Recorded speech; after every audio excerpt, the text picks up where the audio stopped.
eh, dengan kita buka dengan baca basmalah bersama. Bismillahirrahmanirrahim.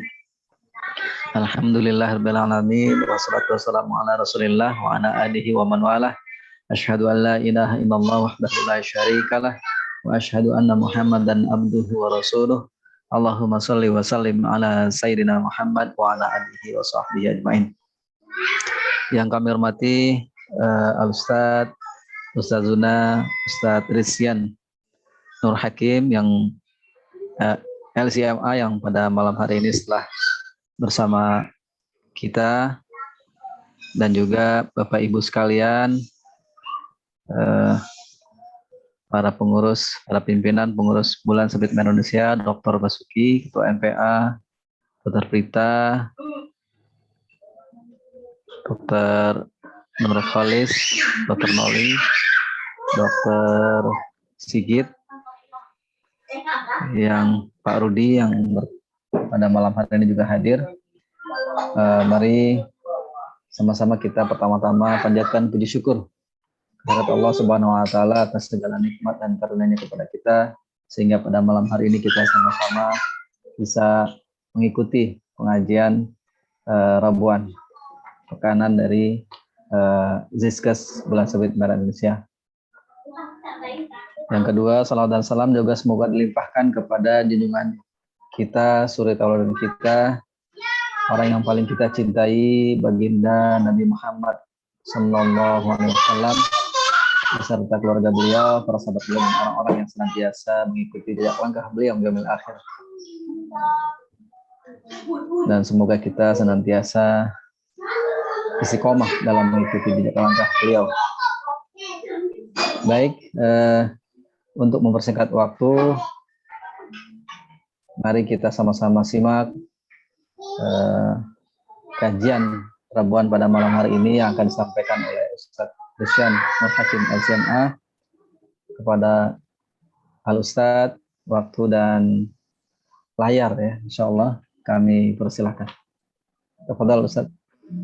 Ya, baik. Baik, bismillahirrahmanirrahim.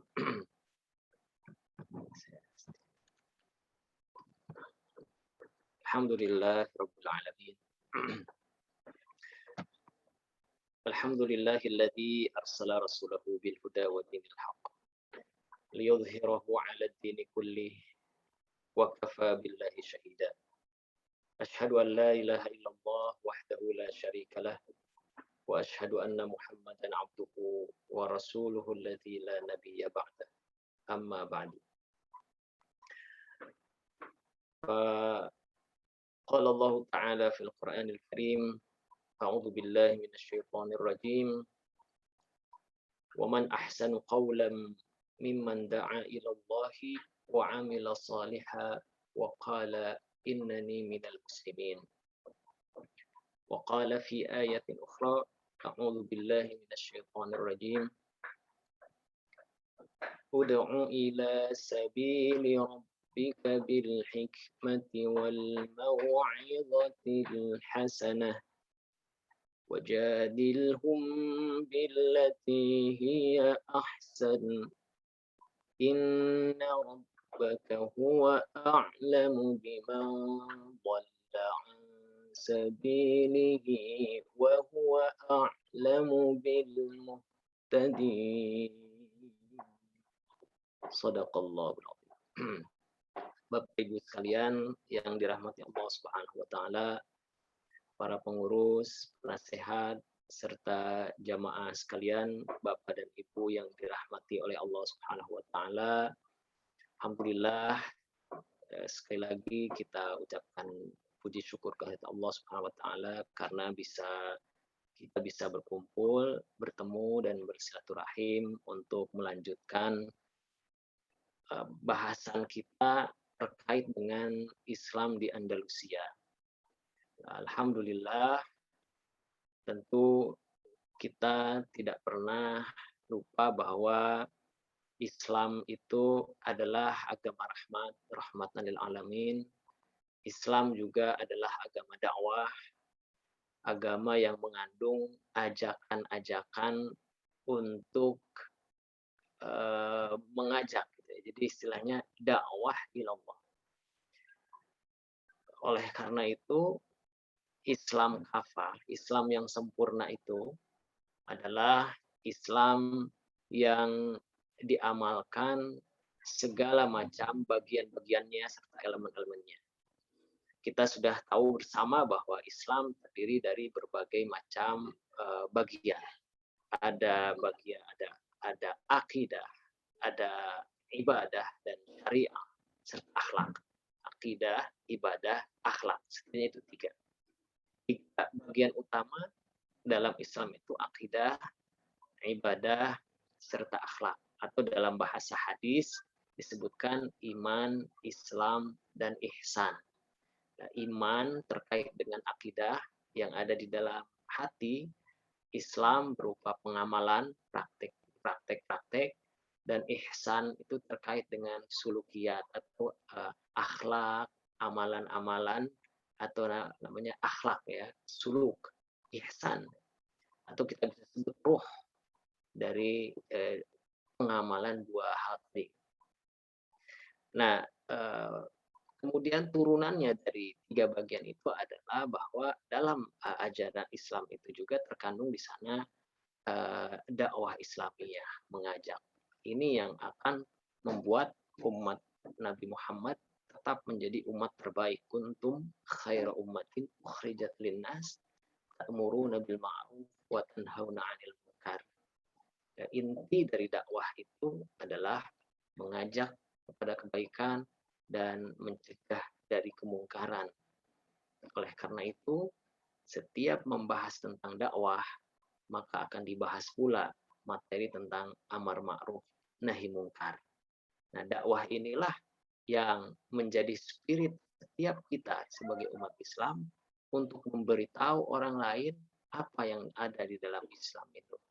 Nilai-nilai Islam ini seperti apa? Nah, dilakukan dengan upaya berdakwah kepada orang lain yang belum tahu atau yang ingin menambah pengetahuannya. Maka dalam prakteknya dakwah ini tergantung dari baik objeknya, tergantung dari wilayahnya, tergantung daripada sikap daripada objek dakwah itu sendiri. Salah satunya adalah penyebaran dakwah itu melalui saat itu melalui kekuasaan dan pengembangan militer yang kita kenal dengan kekhalifahan. Ada yang diutus oleh khalifah-khalifah, baik itu Khulafaur Rasyidin, ada juga yang diutus oleh para khalifah pada masa dinasti yang berkuasa saat itu setelah Rasulullah SAW. Intinya bahwa dakwah itu terkait dengan al-fathul islami kalau dilakukan oleh pasukan militer yang saat itu berkuasa. Maka Rasulullah SAW dalam surat Al-Fat ya, itu disebutkan ya, Allah Subhanahu wa taala menyebutkan dalam surat Al-Fat, A'udzubillahi minasyaitonir rajim, Bismillahirrahmanirrahim, inna fatahna laka fatham mubina. Ketika Futuh Mekah disebutkan oleh Allah bahwa Futuh Mekah itu adalah fathan mubina, kebebasan yang jelas, yang tampak. Maka sekali lagi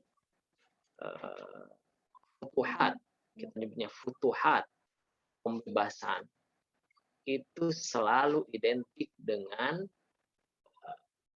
itu artinya kan membuka ya, membuka.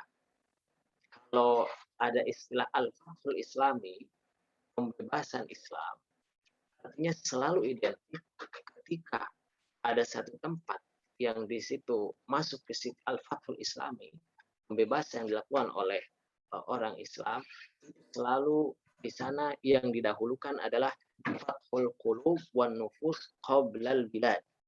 Artinya membuka terlebih dahulu hati, jiwa, pikiran orang-orang yang ada di situ sebelum selanjutnya membuka lahan.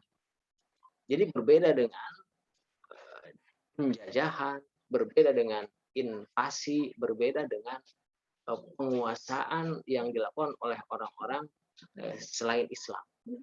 Islam itu selalu yang didahulukan adalah bagaimana apa yang ide-ide Islamnya ini disampaikan. Jadi dibuka dulu jiwa mereka, pemikiran mereka, kemudian setelah itu barulah masuk ke wilayah tersebut. Makanya disebutkan oleh intelektual muslim bahwa al-fathul islami adalah fathul qulub wan nufus. Ini indah sekali ya. Kalau saya melihat ungkapan ini sangat indah sekali. Termasuk itu bisa kita praktekkan dalam proyek dakwah kita saat ini. Sebelum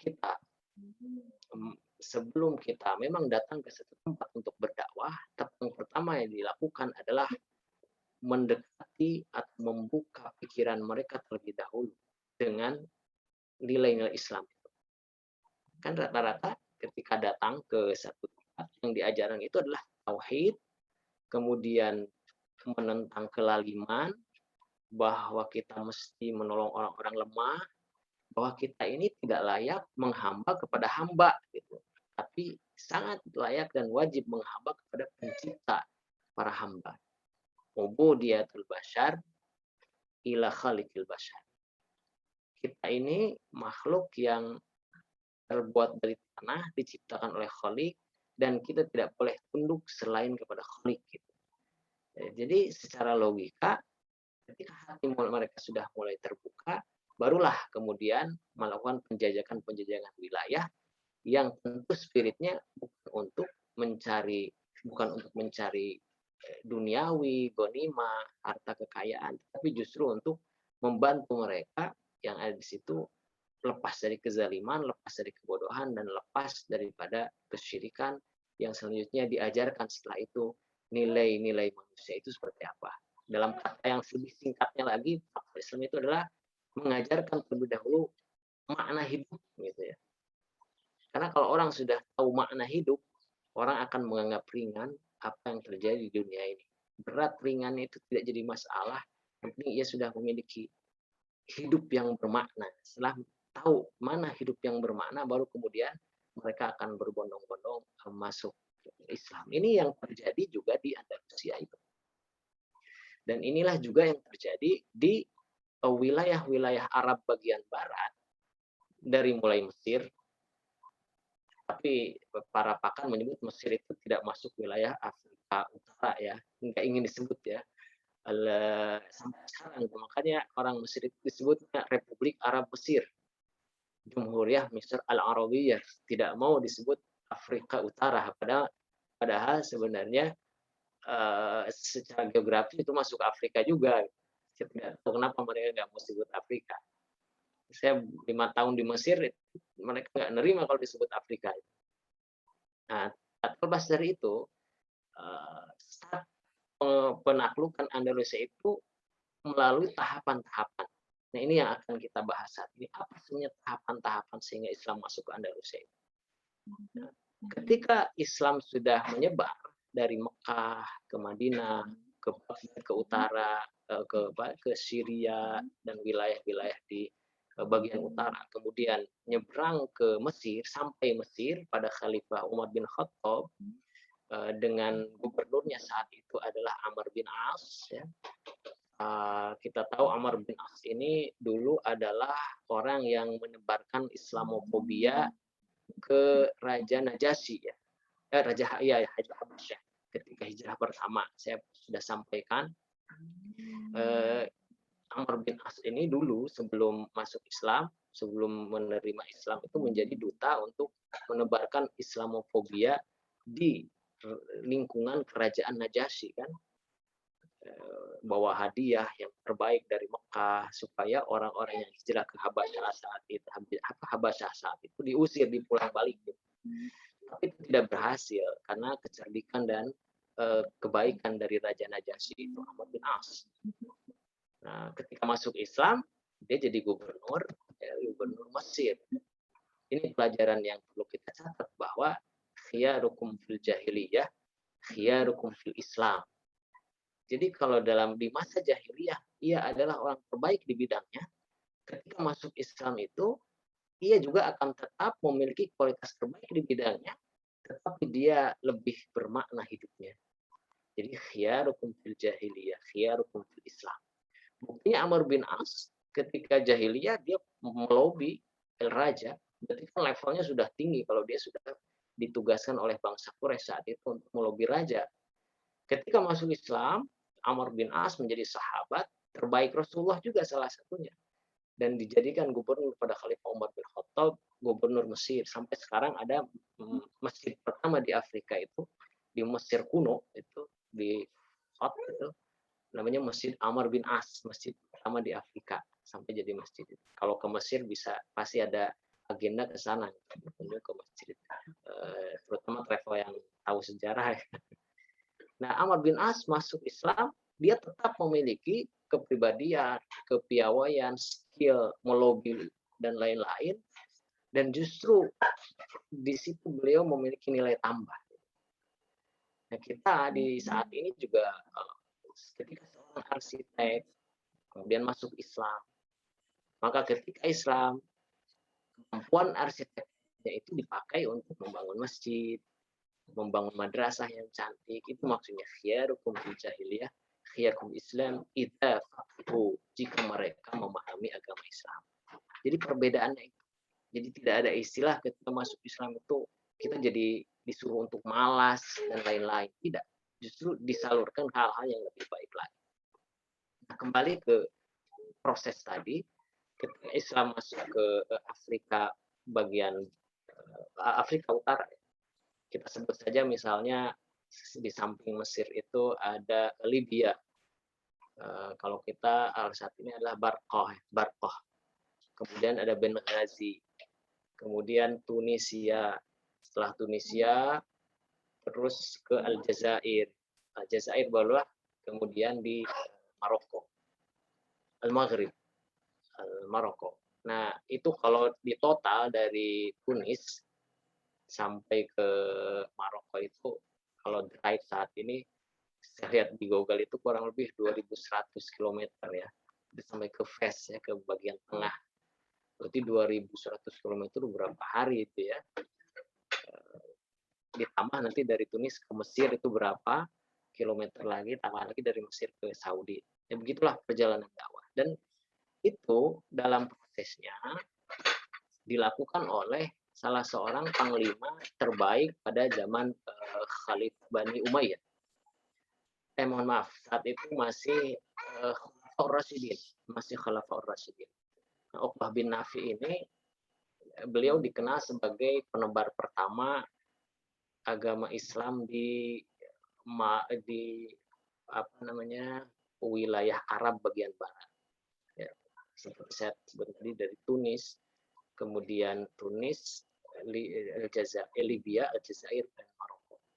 Nah, tapi yang paling menarik dari sini adalah Uqbah bin Nafi ini ternyata kalau dilihat silsilahnya, beliau ini adalah anak dari iparnya Amr bin As itu sendiri. Berarti Amr bin As saat itu ketika kekuasaan kekhalifahan masih Khulafaur Rasyidin, itu Uqbah ini masih umur belasan tahun.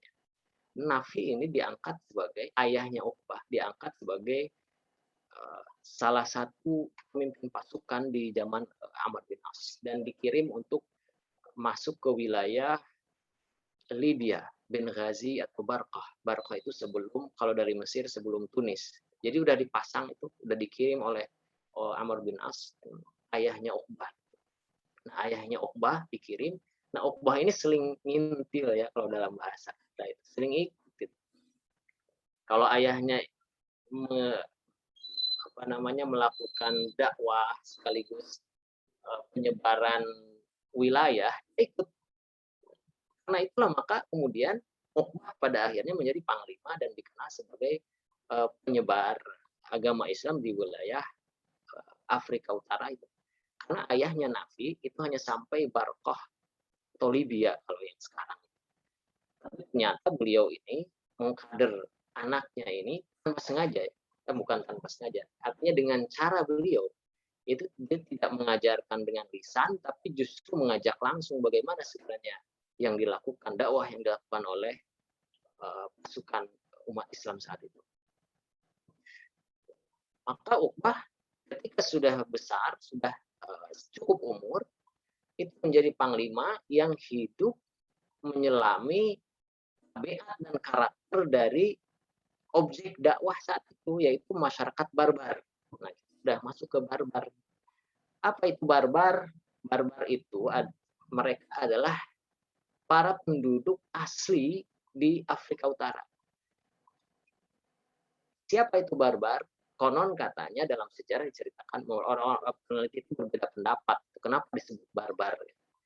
Ada yang mengatakan barbar itu adalah orang-orang masyarakat yang tidak paham bahasa Yunani, karena saat itu sebelum Islam jauh, wilayah-wilayah itu kan sudah dikuasai oleh beberapa peradaban, termasuk Maroko. Jadi Maroko itu sudah pernah ditinggali atau pernah tinggal di situ, pernah berganti sekian banyak peradaban, dari mulai peradaban Yunani, Romawi, kemudian bahkan dijajah oleh beberapa negara setelah modern ini ya, Spanyol, kemudian Prancis dan lain-lain, karena memang berada di wilayah laut. Dia memiliki dua laut yang bisa disinggahi oleh armada-armada laut gitu ya.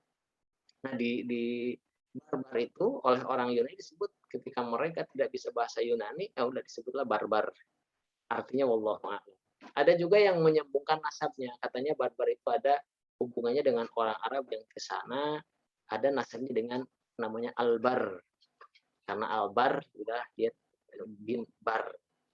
Ketika dia mengatakan barbar itu justru adalah ketika ada orang Arab migrasi ke sana dan dia menangkap orang berbicara yang tidak dia pahami, sudah barbar.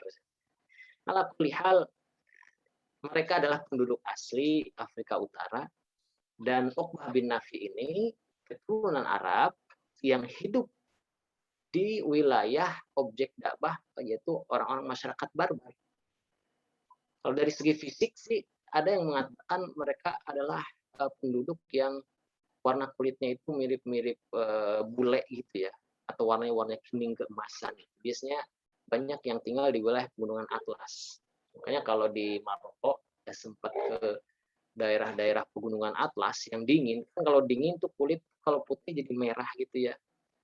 Guru-guru saya juga banyak yang berasal dari wilayah itu dan memang mirip bangsa Eropa gitu ya, bule gitu, kayak rambutnya juga rambut kayak jagung gitu ya. Wallahu alam ya. Di terlepas dari itu, Uqbah bin Nafi ini yang menaklukkan Afrika Utara benar-benar meresapi bagaimana sebenarnya fatwa Islam yang benar, pembebasan Islam yang benar itu bagaimana. Seperti itulah, menyelami bahasa masyarakat di situ. Jadi ketika beliau datang ke situ, dia fasih bahasa barbar, juga fasih bahasa Arab. Kenapa bahasa Arab? Karena bahasa Al-Quran adalah bahasa Arab. Orang yang menyampaikan Islam, setidaknya dia harus paham bahasa Arab supaya dia tahu sumbernya yang asli. Hadis, Quran, itu bahasa Arab. Orang yang berdakwah di negara yang bukan bahasanya bahasa Arab, dia menyampaikan intisar Islam itu dengan bahasa lokal. Makanya ada istilah hadis khatibun nas ala qadri uqulihim. Dakwah atau berinteraksi dengan orang itu sesuai dengan tingkat akalnya, sesuai dengan bahasa lokal. Nah inilah ya, kalau kita mengingat sejarah Indonesia, kita tahu ada Slokobronje dari Belanda, disebut oleh umat Islam saat itu Haji Abdul Ghaffar, karena belajar di Mekah, belajar bahasa Arab, tapi ternyata dia adalah seorang orientalis. Nah, karena pemikiran beliau, karena beliau belajar bahasa Arab di Mekah dan paham bahwa sebenarnya ketika dia belajar bahasa Arab itu belajar Al-Quran luar biasa nilai Al-Quran itu. Dan ini membahayakan pemerintahan Belanda yang menjajah saat itu. Maka sudah masyhur semua, saat penjajahan Belanda di zaman kolonial dulu itu haram khutbah Jum'ah dengan bahasa selain bahasa Arab. Itu ada sampai seperti itu. Jadi khutbah itu wajib pakai berbahasa Arab. Walaupun orangnya orang Ciamis, walaupun orang misalnya Surabaya, walaupun tidak paham, wajib bahasa Arab. Mengapa demikian? Karena dia tahu sumber Al-Quran ini kalau difahami dengan baik, penjajah akan diusir dengan mudah. Nah, inilah makanya hikmah dia adalah membodohkan Indonesia dengan cara bagaimana? Jangan belajar bahasa Arab, jangan diterjemah supaya tidak paham. Sekarang alhamdulillah sudah pemikiran seperti itu kan sudah ini. Meskipun ada orang yang kita tahu bersama, ada yang menjelek-jelekan bahasa Arab, bahkan yang mengidentikan dengan terorisme ya. Saat ini cukup ramai juga. Yang ternyata memang ungkapan ini tidak berdasarkan penelitian dan riset. Itu hanya asumsi saja dan memang tidak benar. Sampai saat ini bahkan di Andalusia itu bahasa Arab pernah menjadi primadona di masa kegemilangan Andalusia.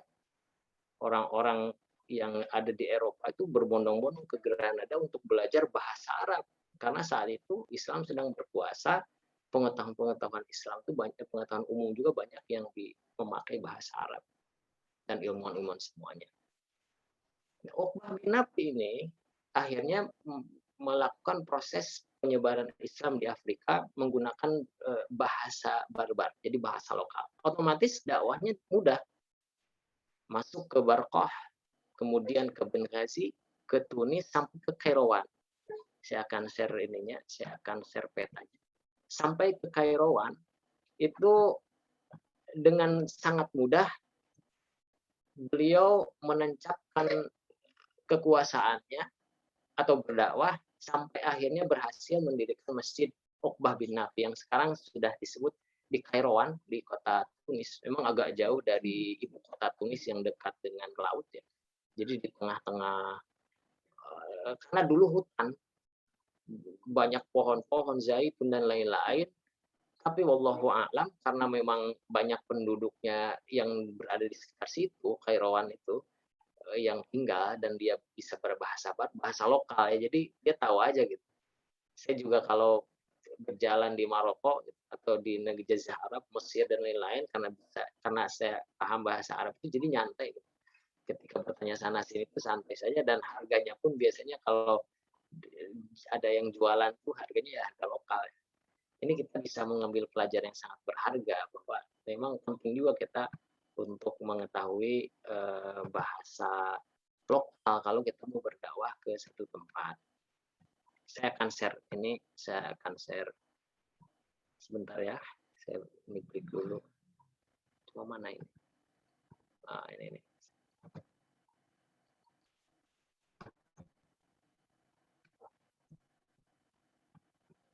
Sebentar.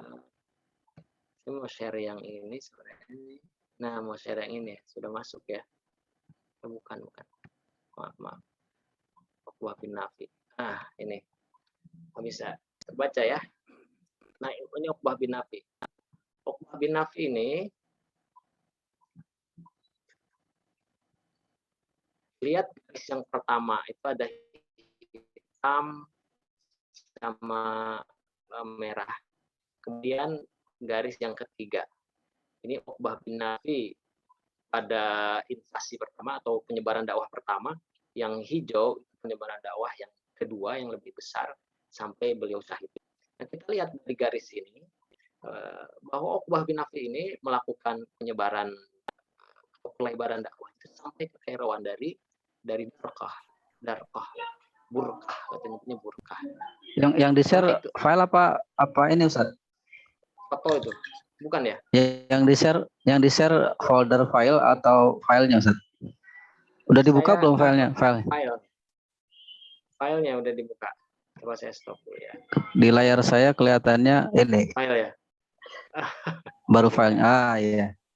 Ini filenya belum dibuka kayaknya. Nah ini. Bismillah. Ini ya, bagaimana Pak? Kelihatan. Ya ini baru kelihatan gambarnya. Nah ini garis pertama itu Uqbah bin Nafi melakukan penyebaran dakwah yang pertama sampai membangun kota Kairouan. Jadi kota Kairawan itu dulu masih hutan belantara.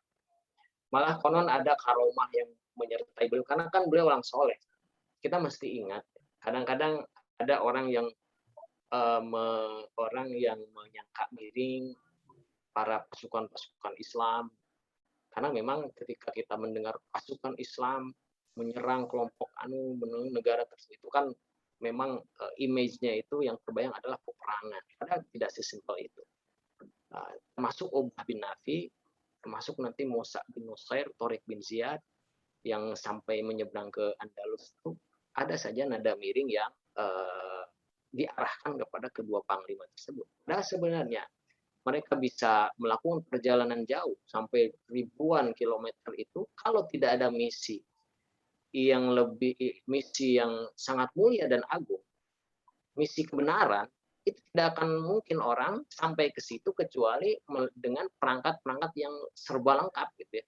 Makanannya, kemudian peralatannya, terjamin ini itunya. Kalau tidak ada itu, saya pikir tidak semua orang bisa melakukan itu.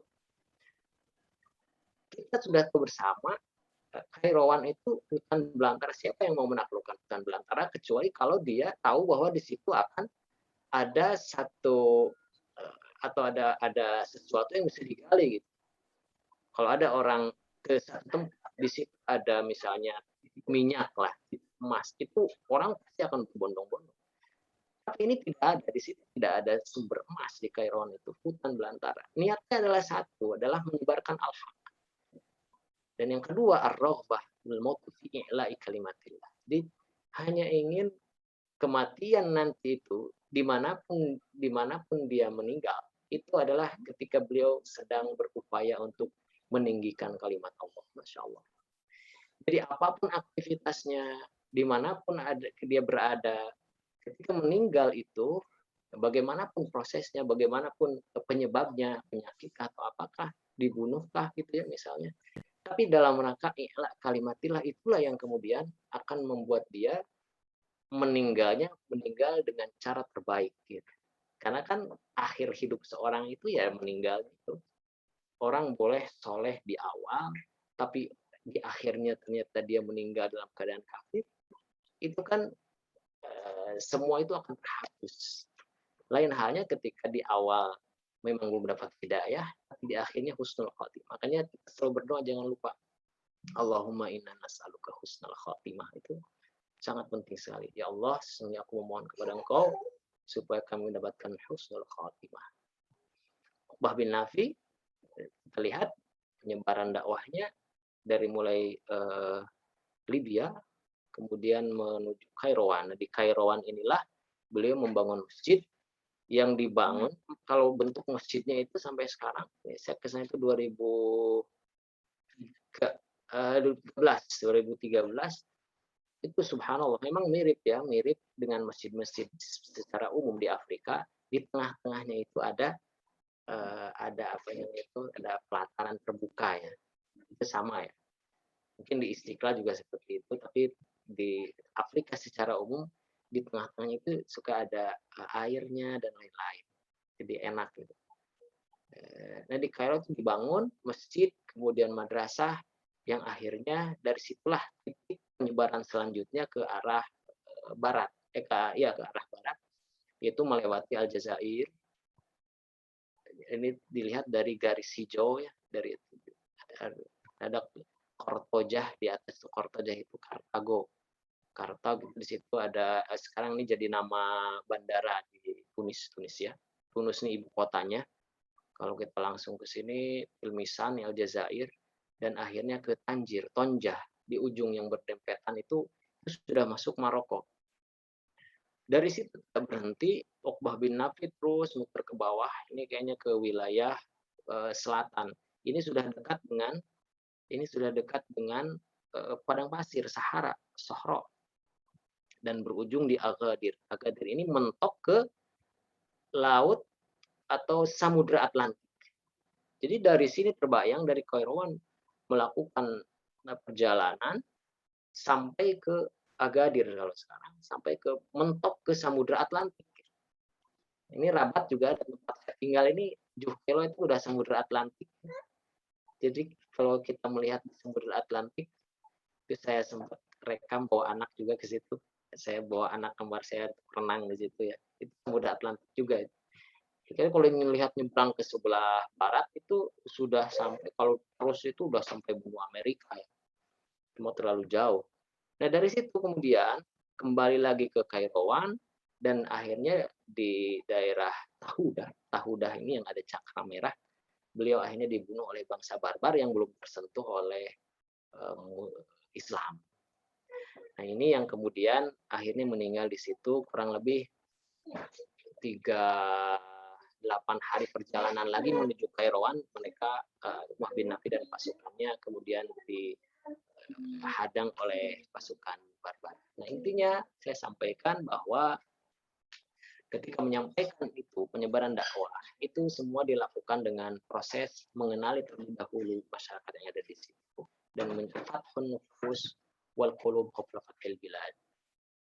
Tapi kemudian setelah kemudian Afrika Utara ini sudah masuk Islam, ketika Umar bin Nafi meninggal, memang sudah sampai ke pojok utara atau pojok Maroko ya. Tetapi ketika itu semua belum stabil. Karena memang Uqbah bin Nafi juga berjalan terlalu cepat. Musa bin Nusair, salah satu panglima dari dinasti Umayyah, ketika saat itu Abdul Malik atau Walid bin Abdul Malik, kalau tidak salah, nah itu beliau menjadi gubernur bagian Afrika Utara. Ini langsung ke proses bagaimana setelah itu dipikirkan untuk masuk ke wilayah yang lebih luas lagi, yaitu Andalusia. Sebenarnya Uqbah bin Nafi ini beliau sempat berkata ketika mentok di Samudra Atlantik, ya. Beliau mengatakan katanya seandainya tidak ada laut ini, maka saya akan meneruskan perjalanan ini dan menemui orang-orang yang ada di situ hatta la yu'badu ahadun ghairuka ya Allah. Sampai tidak ada lagi orang yang ketika temui, tidak ada lagi orang-orang yang menyembah selain kau, artinya menyebarkan tauhid. Nah, cuma kemudian Musa bin Nusair berpikir lebih panjang lagi. Ketika itu kurang lebih sudah tahun ke-90-an kurang lebih ya, 90 ya. Kurang lebih 2 tahun atau malah 5 tahun atau 6 tahun sebelum akhirnya Musa bin Nusair masuk ke Andalusia, 6 tahunan kurang lebih. Kan Rasulullah meninggal pada 11 Hijriah. Setelah itu kemudian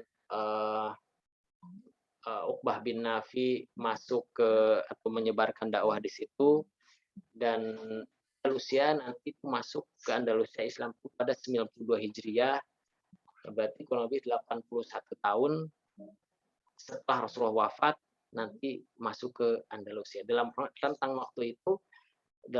waktu itu Afrika Utara seluruhnya itu sudah dikuasai oleh Islam. Tetapi ketika Musa bin Nusair melanjutkan atau menjadi gubernur Afrika Utara, melihat bahwa apa yang dilakukan oleh Uqbah bin Nafi ini, seorang tabi'in jelas, karena bertemu dengan sahabat, ada beberapa kekurangan yang beliau lakukan, katanya. Beliau kemudian meringkas bahwa apa yang dilakukan oleh Uqbah bin Nafi itu sampai sehingga terbunuh di Tahudah, beliau itu terlalu cepat menyebarkan dakwahnya. Jadi karena beliau merasa sudah bisa bahasa lokal, akhirnya beliau kemudian mempercepat dakwahnya itu sampai mentok ke Maroko bagian selatan. Jadi kata Musa bin Nusair, untuk penyebaran dakwah pada saat ini, penyebaran Islam melanjutkan Uqbah bin Nafi itu, yang harus digarisbawahi adalah ketika kita menyebar pasukan kita, maka sertakanlah pertama para ulama, kemudian kedua guru-guru dan dai-dai, sehingga ketika masuk ke satu wilayah bukan hanya dikuasai oleh para panglima dan pasukan, tapi juga setelah itu diajari. Yang pertama yang diajarkan kepada mereka tentu tauhid, yang kedua jihad fisabilillah, dalam segala bidang, jihad dalam arti umum. Karena bukan jihad, bukan hanya perang saja, mereka sudah sangat paham bahasa Arab. Musa bin Nusair ini juga hidup, lahirnya itu kan di Madinah, di Saudi ya, masih di wilayah kekuasaan Bani Umayyah. Jadi beliau belajar juga di Madinah bahasa Arab. Musa bin Nusair ini belajar bahasa Arab, belajar hadis, belajar Quran, dan paham bahwa makna jihad itu adalah jihad yang menyeluruh, bukan hanya perang, tapi jihad secara umum. Dan yang kedua, ditanamkan motivasi untuk selalu bercita-cita meninggal dalam keadaan muslim, dalam keadaan Islam, bersahli kepada Allah. Kemudian diajarkan juga bagaimana harus melenyapkan segala bentuk kezaliman, gitu. Jadi istilahnya Musa bin Nusair ini melakukan kebaikan apa yang dilakukan oleh Uqbah bin Nafi. Seperti itulah regenerasi yang baik, melihat mana yang kurang dari generasi sebelumnya, yaitu membekali para pasukan dengan ulama-ulama. Ulamanya pada di bawah juga. Makanya kita tahu nanti dalam prosesnya di Andalus itu, ketika masa Umar bin Abdul Aziz yang sudah kita kenal, itu beliau tuh kekhalifahannya 2,5 tahun kurang lebih, tidak sampai 3 tahun, tapi majunya luar biasa. Karena yang dilihat adalah, atau yang diperkuat adalah, salah satu yang paling besar adalah pendidikan. Maka Musa bin Nusair mempersiapkan itu, dan lalu kemudian beliau mewasiatkan pasukan agar jangan sampai wilayah-wilayah yang mereka tinggal itu tidak menyisakan para ulama di situ. Dan ternyata benar, Musa bin Nusair kemudian berhasil mengubah masyarakat barbar satu menjadi lebih stabil lagi. Jadi Islam itu lebih stabil. Kalau zaman Uqbah bin Nafi masih ada pemberontakan, masih ada perlawanan. Meskipun Uqbah bin Nafi tahu bahasa lokal, tapi tetap ada perlawanan karena belum paham 100%. Kalau zaman Musa bin Nusair itu sudah lebih stabil lagi. Akhirnya kemudian Musa bin Nusair melakukan terus penyebaran dakwah ke jalan yang sudah dilalui oleh Uqbah bin Nafi sampai ke wilayah Maroko juga. Nah, disitulah pada masa itulah Musa bin Nusair itulah kemudian salah satunya yang masuk Islam orang barbar adalah Thariq bin Ziyad. Thariq bin Ziyad yang sudah kita kenal bersama-sama. Ya, kalau Bapak Ibu ke bandara di Casablanca itu untuk penerbangan ke wilayah Arab seperti Maroko, Mesir, Maroko, Emirates, Maroko, Tunis, itu di situ ada patung panglima dan kudanya ya. Jadi patung, kuda dan peralatan. Saya tanya itu siapa itu? Kok ada itu? Ternyata dia bilang itu adalah replik atau namanya Thariq bin Ziyad. Thariq bin namanya replika. Jadi saking bangganya orang Maroko, orang barbar di sini, sampai di bandara itu dibikin patungnya, simbol lah ya. Kemudian di situ ada juga peta perjalanan Thariq bin Ziyad. Orang barbar asli, bukan orang bangsa Arab, orang barbar tapi masuk Islam berkat dari dakwah yang dilakukan oleh Musa bin Nusair. Dan lagi-lagi Thariq bin Ziyad seorang yang sangat kuat. Jadi dia soleh, warok, takwa, juga kuat fisiknya, pemikirannya bagus, diangkatlah oleh Musa bin Nusair menjadi panglima. Lagi-lagi khiyarukum fil jahiliyah, khiyarukum fil Islam.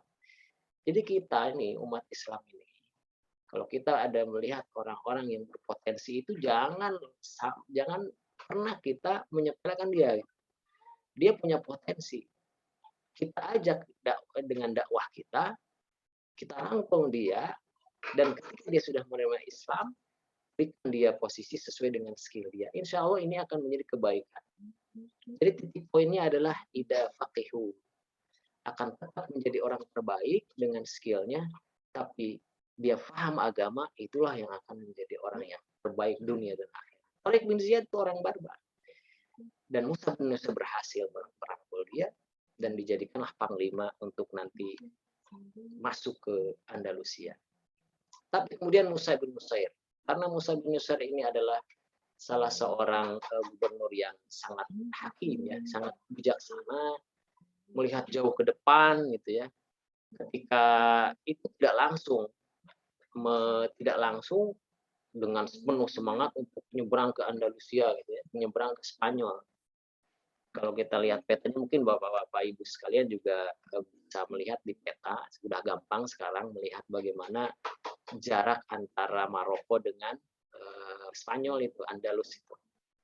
Nah, jadi saat itu Musa bin Nusair setelah menaklukkan Maroko, kecuali Tanja dan ada 2 kota di situ yang belum ditaklukkan, dan itu menjadi PR beliau ya. Bagaimana ya? Tidak buru-buru, beliau tetap memperhitungkan bagaimana kemungkinan. Apa yang dilakukan Musa bin Nusair? Beliau menulis surat yang dikirim ke kalau kita pemerintah pusat saat itu lah, dia kirim surat, kemudian meminta pendapat bagaimana apakah boleh dimulai, apakah perlu kita menyeberang ke Andalus. Jadi menulis surat kemudian meminta saran dan pendapat dari khalifah saat itu. Yang dia katakan kepada Musa bin Nusair, kemudian dia mengatakan bahwa beliau itu khawatir. Beliau khawatir terjadi lagi kekalahan yang pernah dilakukan oleh pasukan yang menyeberang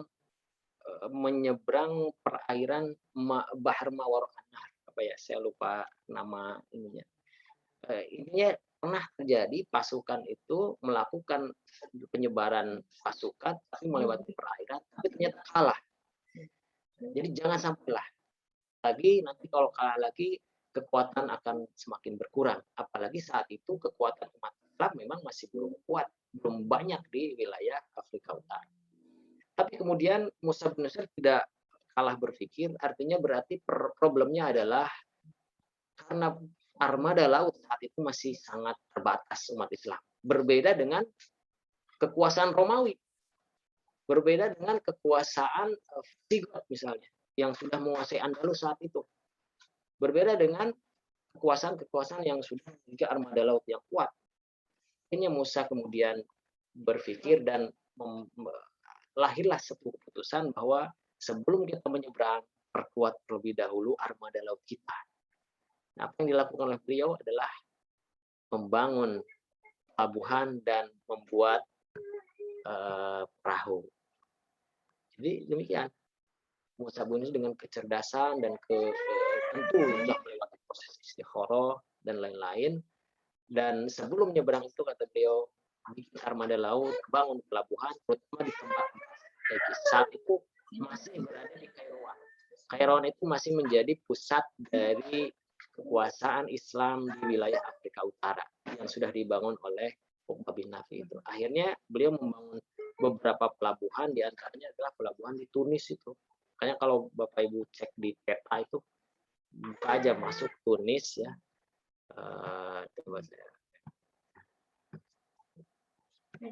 Kalau ada Tunis ini bisa nanti dilihat ya. Jadi dari Tunis pelabuhan itu ke atas ke utara itu terhadap Laut Mediterania. Nah, kalau mentok lagi itu ada beberapa kepulauan. Beberapa kepulauan ada Sisilia, kemudian Sardinia kalau dalam bahasa Arab. Dan nanti mentoknya adalah di Italia sekarang. Nah, itu kan sebenarnya sudah ada peradaban Romawi di situ, pusatnya di Italia. Dan itu sangat berat. Nah, oleh karena itu Musa bin Nusair membangun pelabuhan di titik-titik strategis supaya dia bisa melakukan penyebaran wilayah laut dengan lancar. Karena susah juga mau nyebrang dari situ, walaupun misalnya di Tanjir ke mana itu Gibraltar atau ke Spanyol itu terlihat. Jadi kalau kita berdiri di ujung kota Tanjir Mediterranean, itu terlihat Jabal Torik itu, Gibraltar itu sudah terlihat. Saking apanya, saking dekatnya. Tapi kan memang terlihat dari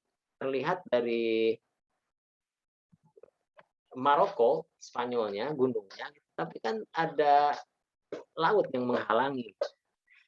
Susah sekali.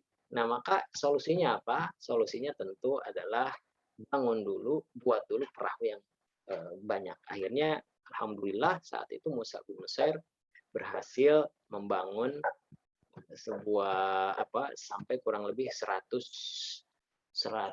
perahu. Nah, ini sebelum lanjut nih kita lihat dulu ini nama Jabal Torik ini, Gibraltar. Terlihat Pak ya? Ini jadi gini aja. Gibraltar ini terlihat dari Maroko dari situ. Kalaupun terlihat, tapi terhalang laut, susah juga kecuali lewat perahu. Kekuatan manusia nyeberang laut juga kan. Nah, Gibraltar inilah yang kemudian jadi patokan gitu ya. Ini kalau kita lihat ya, sebelum saya lanjut, kita refreshing dulu. Ini kalau di bawah ini, sekarang ini bandara. Sekarang ini Gibraltar sudah menjadi wilayah yang dikuasai teritorialnya oleh Inggris, UK. Ini di bawah ini bandara, Pak. Ini bukan Spanyol ini, bukan Maroko. Bukan. Ini Jabal Torik yang ada di wilayahnya wilayah daratannya daratan Spanyol, tetapi masuk kekuasaan UK ya, Inggris. Masya Allah. Jadi kita masih belum bisa masuk meskipun kita udah punya Schengen, kita tidak bisa masuk ke sini kecuali punya visa Inggris. Ya. Dan bandaranya ini menjadi bandara terunik ya, karena kalau lagi ada pesawat, ini jalan juga. Kalau ada pesawat mendarat, ditutup dulu jalannya gitu. Ya. Kecil tapi unik.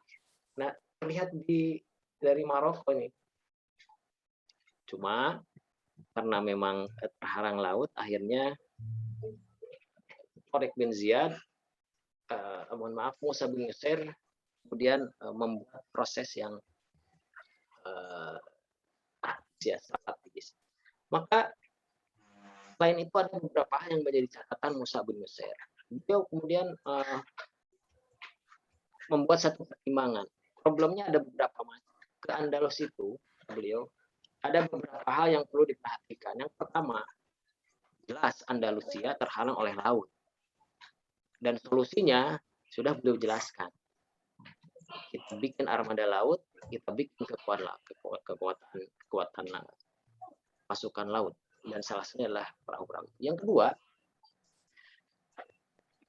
kalau kita lihat peta dari Kairouan, di tengah laut itu ada namanya kepulauan, namanya kalau dalam bahasa Arab Juzurul Bilyar, dalam bahasa Arabnya bilyar. Kalau dalam bahasa modernnya itu Valeria. Termasuk di dalamnya ada Mallorca ya, Mallorca. Saya tahu Mallorca itu kalau saya hunting tiket murah, Pak. Jadi kalau dulu sebelum pandemi itu cari-cari aja tiket-tiket murah, itu ada beberapa jurusan yang ke sana karena memang pulaunya cantik sekali itu di tengah-tengah laut itu. Nah, Musa bin Nusair ketika itu ada pulau-pulau yang saat itu dikuasai oleh Romawi dan dikuasai oleh bukan kekuasaan Romawi saat itu. Jadi apa yang harus dilakukan? Kita harus menaklukkan dulu pulau-pulau itu. Memang pulaunya kecil. Kurang lebih ada 4 pulau di situ. Maka kemudian yang dilakukan oleh Musa bin Nusair solusinya adalah jangan langsung ke Andalus, tapi yang pertama dilakukan adalah menaklukkan kepulauan-kepulauan yang berhadapan dengan Andalus. Apa diantaranya? Ada yang disebut dengan Sardinia, ada Sokolia, Sisilia, ditaklukkan dulu itu. Ada juga yang terakhir itu Jazirul Bilyar, Kepulauan Bilyar. Mengapa itu dilakukan? Karena bahayanya ketika kita langsung ke Andalus, kata beliau, analisa militernya adalah ketika kita menuju ke sana dan pasukan dan kepulauan itu masih dikuasai oleh Romawi dan bangsa lain, ketika melihat orang kita ke sana, maka posisi kepulauan yang dikuasai oleh Romawi itu berada di punggung kita, jadi membelakangi kita. Nah, kalau ketahuan kan bisa ketika menuju ke Andalus itu diserang dari belakang, bisa juga ketika balik itu dihadang oleh mereka. Jadi itu tidak strategis kalau menaklukkan Andalus sebelum menaklukkan kepulauan-kepulauan itu.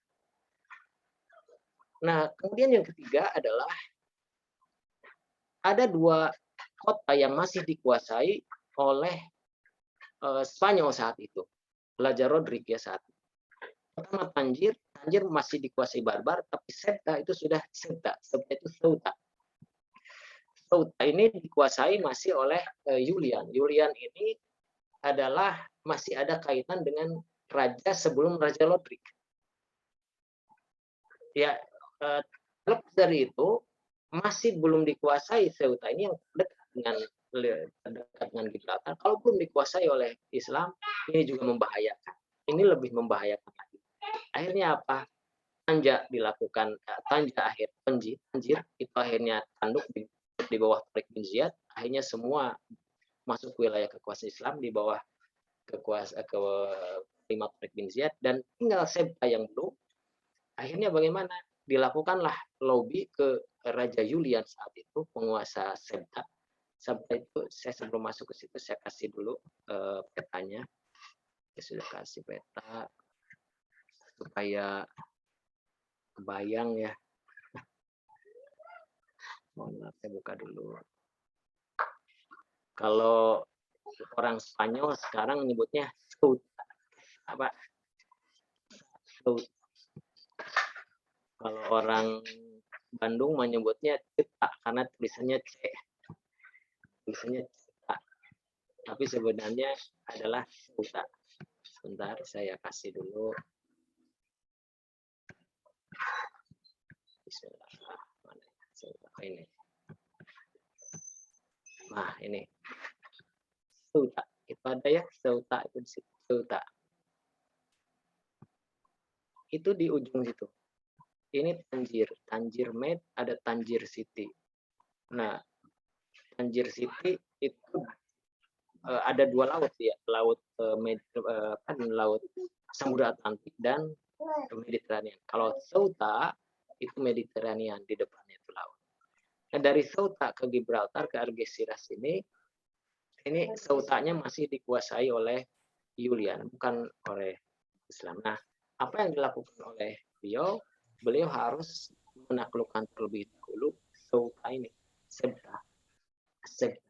Nah, di Maroko ini banyak ulama-ulama yang turunan sana. Sabti.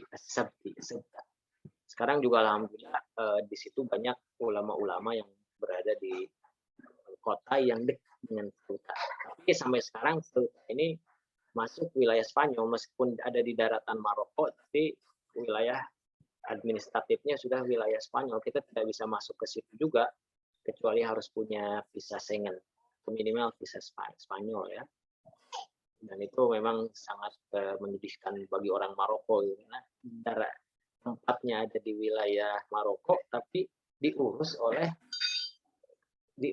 negara yang berada di seberang.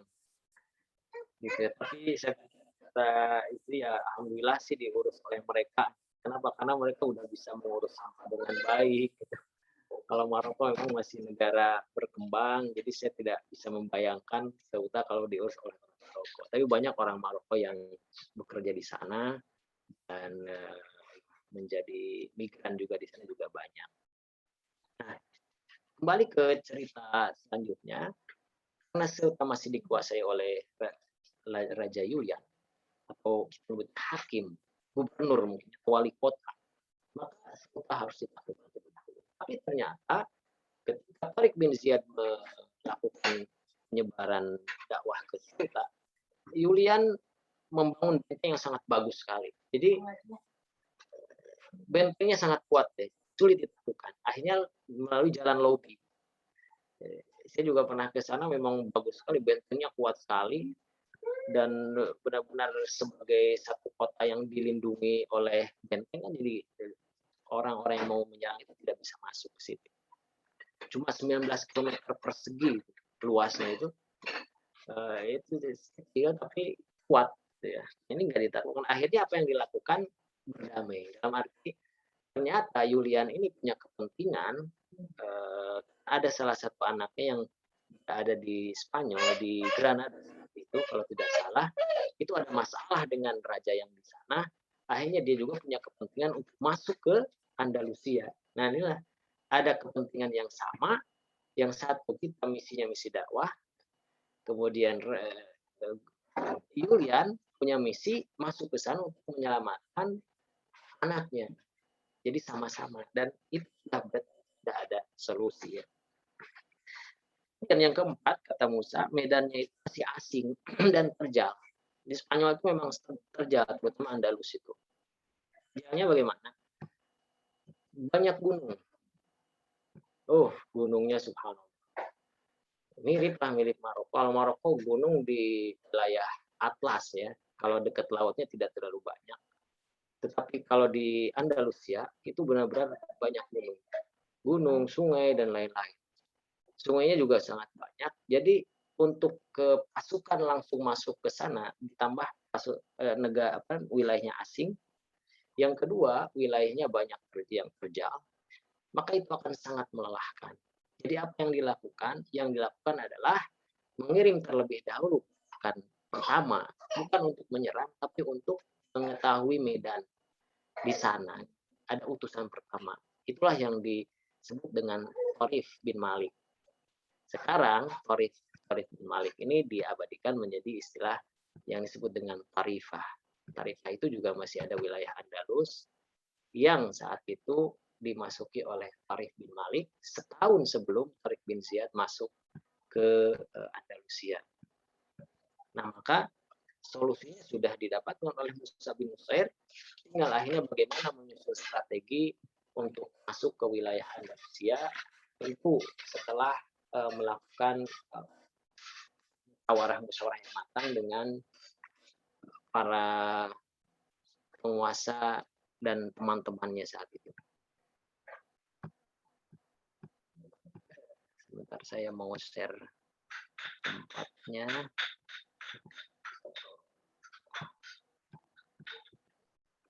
Nah, ini ya.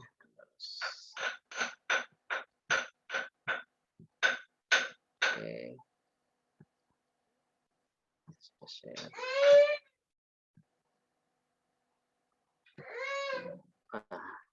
Masuk juga. Ya, ini medannya sangat terjal. Jadi memang pegunungan, lembah, sungainya sangat banyak, itu akan menyulitkan pasukan jika kemudian pasukan itu tidak benar-benar siap. Maka apa yang dilakukan? Mengirim pasukan pertama, dan setelah itu baru kemudian setahun berikutnya Musa bin Nusair dan bin Ziyad siap-siap melakukan penyebaran Islam menyeberang ke Andalusia. Barangkali mungkin itu dulu untuk pertemuan kali ini. Wallahu a'lam. Sekali lagi saya sampaikan di sini bahwa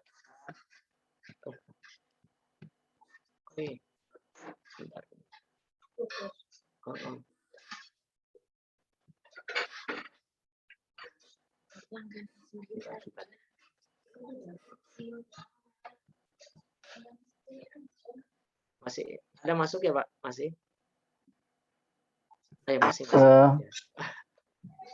Ini sempat terputus sepertinya ya. Ya. Ya, baik. Mungkin itu dulu ya untuk pertemuan kali ini, karena waktunya juga sudah jam 9 mungkin di sana ya. Intinya sekali lagi saya tekankan bahwa untuk belajar atau mengenal sejarah ini sengaja saya bikin lebih cair, karena untuk sejarah ini kan kita setidaknya kalau tidak punya spesialisasi yang di bidang keilmuannya, nanti banyak pro kontra dan lain-lain. Ambil hikmahnya saja bahwa karena belajar sejarah ini, saya pikir bukan hanya belajar tanggal berapa, siapa, kapan, di mana, kemana, tidak, tapi kita belajar segala macam, terutama terkait dengan apa yang mesti kita lakukan, pelajaran apa yang bisa kita ambil dari sejarah itu sendiri. Kita sudah mendengar bagaimana sahabat atau tabi'in Uqbah bin Nafi, kemudian Musa bin Nusair dan lain-lain, yang kita ambil adalah ibroh yang bisa kita catat baik-baik, karena seperti dalam ungkapan, sejarah itu akan berulang. Mengapa? Karena bumi yang kita pijak dengan bumi yang para pendahulu pijak itu sama. Buminya masih bumi yang ini. Bahkan sejak Nabi Adam. Manusia juga sama. Manusia dulu dengan manusia sekarang itu sama. Unsur fisik dan lain-lainnya itu sama. Ya, beda tinggi, warna kulit dan lain itu hal biasa saja. Tapi dari secara intinya, hakikatnya itu sama. Dan akan terulang. Yang beda adalah corak saja dan medianya. Nah, maka yang perlu kita catat adalah misalnya kalau ada satu kekalahan di zaman dulu, kita belajar dari sejarah tersebut, apa penyebab kekalahan itu. Kalau ada peradaban yang gemilang, apa yang menyebabkan peradaban itu bisa gemilang? Nah, itu yang bisa kita serap dan kita ambil pelajarannya untuk bisa kita praktekkan pada saat ini. Yang mudah-mudahan apa yang kita lakukan saat ini bisa menjadi sejarah yang baik untuk orang-orang yang berikutnya.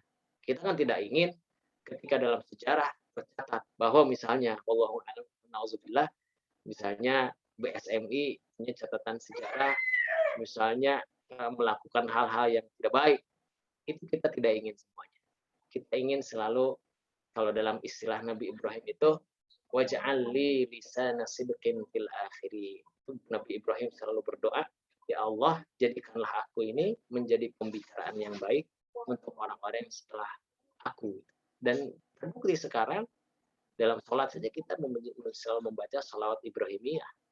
Dan keluarga Ibrahim selalu jadi teladan bagi keluarga-keluarga saat ini, bahkan untuk yang akan datang. Yang mudah-mudahan kita juga bisa mengukir sejarah yang akan dikenang dengan kenangan yang baik. Mungkin itu dulu. Aku lupa lihat wa astagfirullah li wa lakum. Nanti diingatkan saja sudah sampai mana untuk masalahnya. Mohon maaf atas segala kekurangan. Kalau ada pertanyaan silakan. Rabbana atina fid dunya hasanah wa fil akhirati hasanah wa qina adzabannar.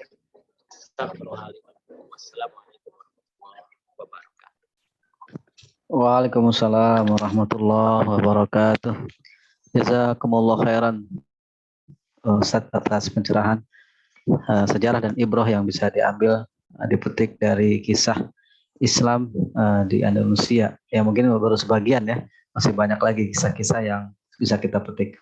Baik Bapak Ibu sekalian, mungkin ada pertanyaan tadi sudah ditawarkan Ustadz. Jika ingin bertanya silahkan, baik di chat maupun langsung. Ada saya tulis di chat Pak Jazuli. Oh di chat. Tadi saya keluar tuh, maaf dok. Jadi begitu masuk nggak ada tulisannya. Mohon maaf, mungkin bisa dibaca ulang. Saya baca cuman sangat luar biasa perjuangan para sahabat ketika itu yang cuman bisa terbaca.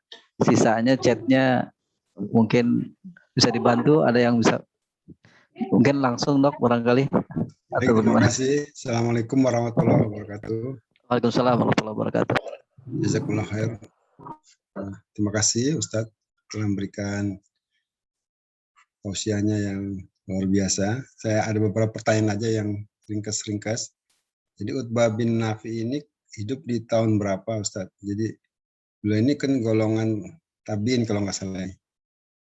Terus yang kedua, bagaimana tarbiyah di masa lalu itu dapat menghasilkan generasi yang terus ya menyebarkan Islam. Apakah Islam akan kembali ke zaman kemasan seperti itu? Gitu Ustaz.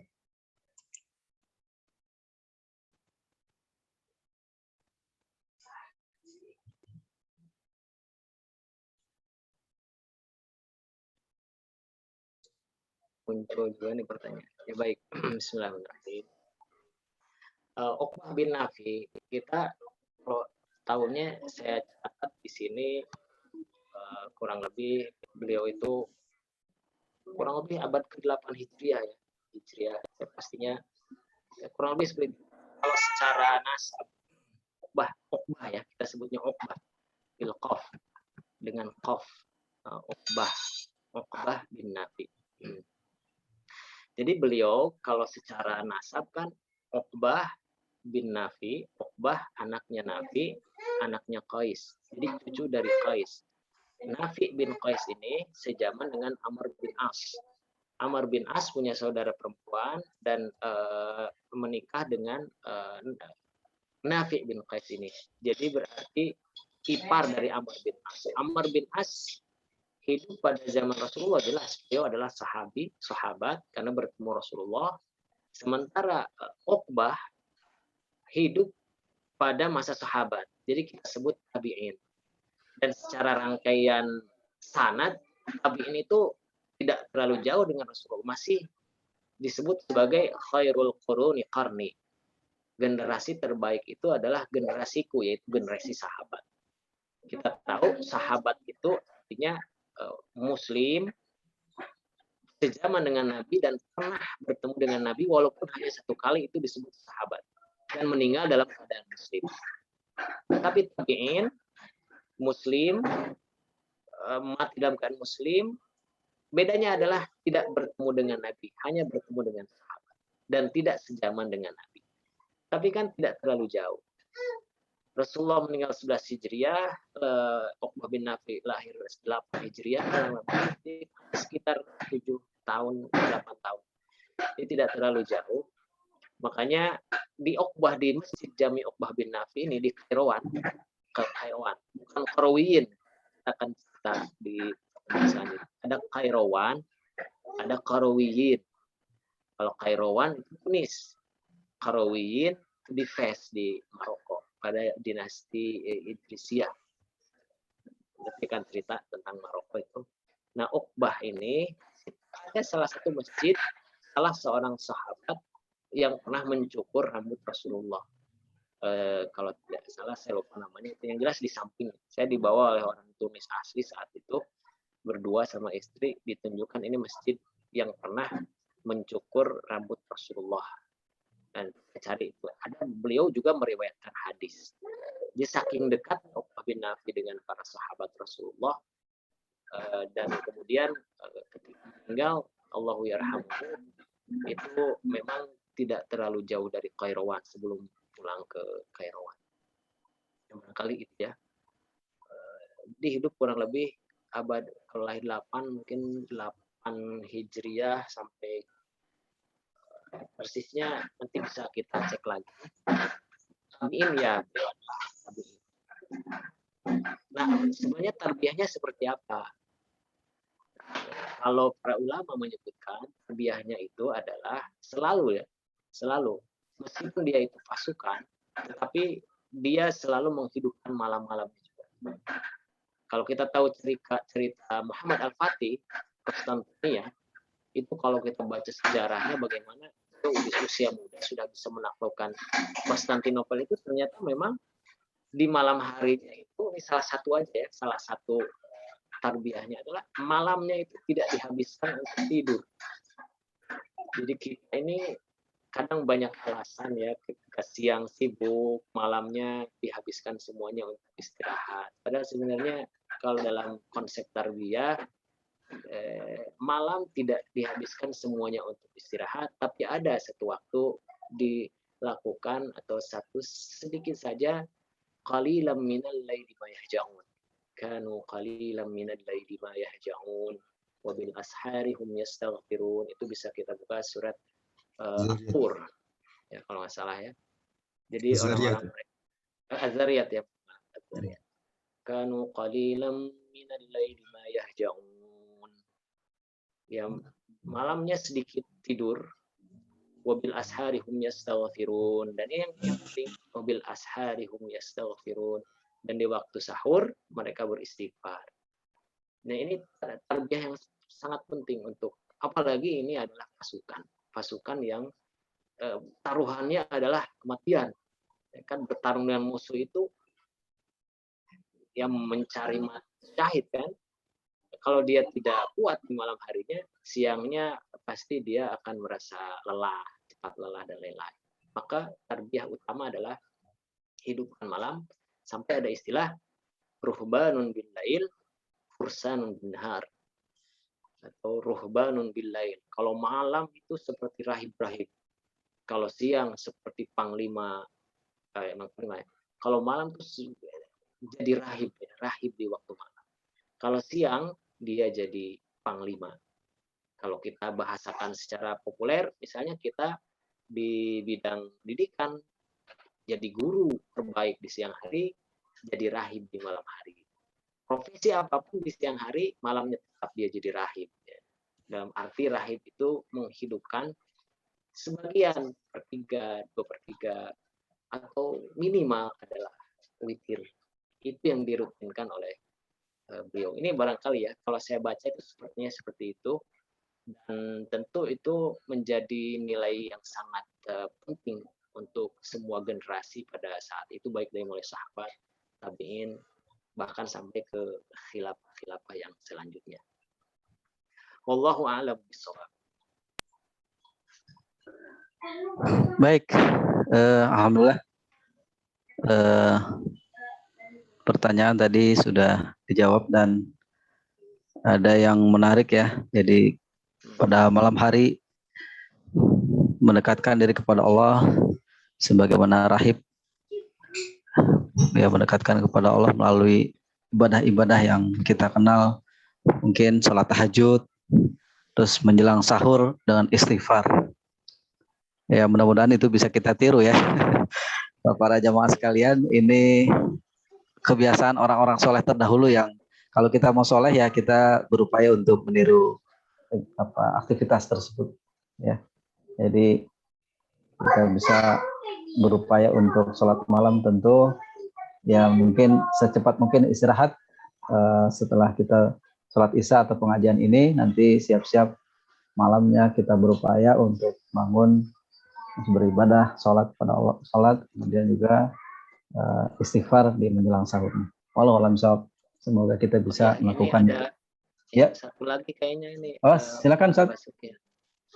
Saya baca chatnya. Ya, silakan Ustaz. Kembali ke zaman kemasan seperti itu. Ini lanjutan dari Pak Basuki ya. Ya. Lewat. Ya. Tarikh yu'idu nafsah. At-tarikh yu'idu nafsah. Itu ungkapan bahasa Arab.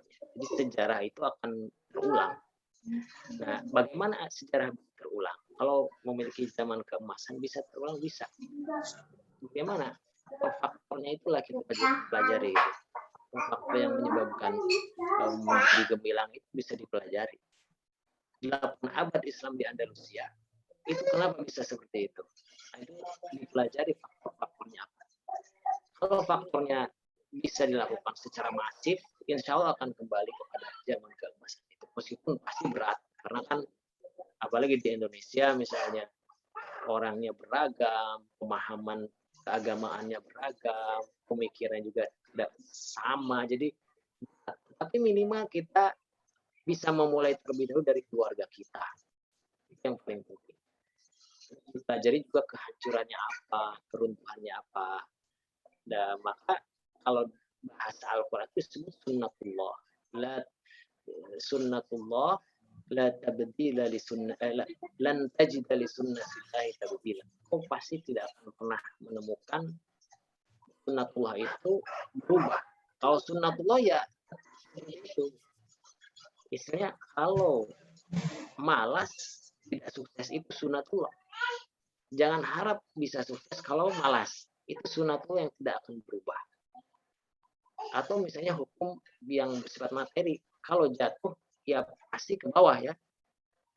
Bagaimanapun posisi dia, maksudnya dia itu seorang pejabat kah, seorang intelek, kalau jatuh jadi keselio jatuh ya ke bawah. Ini ada hukum gravitasi, itu sunnatullah. Nah, termasuk sunnatullah dalam masalah hadarah, peradaban. Peradaban yang bisa gemilang itu kalau secara sunnatullah adalah peradaban yang menghargai ilmu pengetahuan, yang menghargai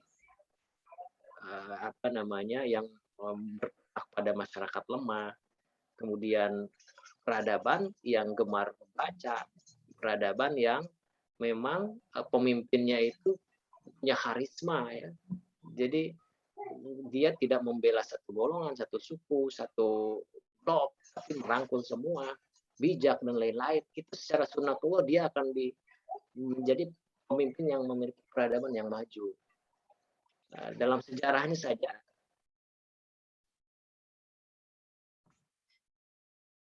pemilihan pemimpin Andalus tapi berdasarkan golongan, kesukuan. Akhirnya apa yang terjadi? Tidak sampai beberapa bulan ya di demo juga, akhirnya turun dan berganti. Nanti ada dalam era pergantian kekuasaan yang sangat cepat dan itu menyebabkan tidak maju-maju gitu. Ini sunatullah. Nah, barangkali mudah-mudahan kita bisa mencapai itu minimal di dalam keluarga kita dulu ya. Allahu a'lam bishawab. Terima kasih. Jazakumullah khairan katsiran Ustaz. Wa iyyakum, Pak. Sehat. Iyyakum. Masya Nah, Allah. itu. Mantap sejarah. Baik, insya Allah ya. Mudah-mudahan kemenangan juga berulang. Kemenangan untuk kebaikan tentu ya. Di Indonesia maupun di negeri-negeri yang ingin kebaikan itu hadir untuk semua umat manusia. Baik, mungkin cukup Ustadz, para hadirin, Dr. Basuki dan seluruh pengurus PSMI dan juga para relawan, para hadirin yang hadir. Mungkin kita cukupkan pertemuan pada malam hari ini. Dan untuk keberkahan selanjutnya barangkali juga dan untuk ya harapan-harapan kita semua, Ustadz berkenan untuk berdoa sebagai penutup. Benar Ustadz. Ya baik. Bismillahirrahmanirrahim. Astaghfirullahaladzim. Astaghfirullahaladzim. Allahumma rabbana lakal hamdu kama yanbaghi li jalalika al-karim wa 'azimi sultanik. Amin. Allahumma rabbana ighfir lana wa liwalidina warhamhum kama rabbawna shighara. Allahumma rabbana ighfir lana wa li ikhwanina alladhina sabaquna bil iman. ولا تجعل في قلوبنا غلا للذين آمنوا ربنا إنك رؤوف رحيم. ربنا ظلمنا أنفسنا وإن لم تغفر لنا وترحمنا لنكونن من الخاسرين. اللهم ربنا يا أرحم الراحمين أصلح لنا ديننا الذي هو عصمة أمرنا وأصلح لنا دنيانا التي فيها معاشنا وأصلح لنا آخرتنا التي إليها معاشنا واجعل الحياة زيادة لنا في كل خير واجعل الموت راحة لنا من كل شر. اللهم إنا نسألك العفو والعافية في الدنيا والآخرة. اللهم إنا نسألك حسن الخاتمة ونعوذ بك من سوء الخاتمة. اللهم بارك لنا في عمرنا وفي أموالنا وفي أهلنا وفي حياتنا واجعلنا من المسلمين وتوفنا مسلمين ya Allah. Amin ya Rahim. Jadikanlah kumpulan ini perkumpulan yang diberkahi oleh Engkau. Jadikanlah perkumpulan ini perkumpulan yang dirahmati oleh Engkau.